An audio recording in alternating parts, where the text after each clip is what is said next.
पहाटेचा शपथविधी हे षडयंत्र होतं. दादांच्या पाया पडून षडयंत्र असल्याचं सांगितलं. दादांना पक्षातून काढण्यासाठी षडयंत्र सुरू झालं होतं. शिर्डीतल्या भाषणात धनंजय मुंडेंचा दावा. जनमानसात प्रतिमा खराब असणाऱ्यांना पक्षात घेतलं जाणार नाही. कोणी दोषी आढळल्यास सरळ हकालपट्टी करणार. अजित पवारांचा नेत्यांसह कार्यकर्त्यांना इशारा.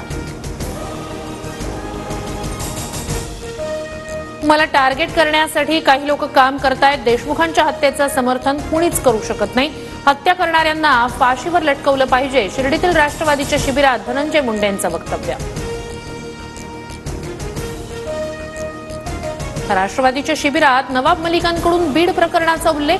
राज्यभर पक्ष आणि पक्ष नेतृत्वाची बदनामी होतीये. पक्ष नेतृत्वानं पक्षाच्या हिताचा निर्णय घ्यायला हवा. नवाब मलिकांचं मत. सूत्रांची माहिती.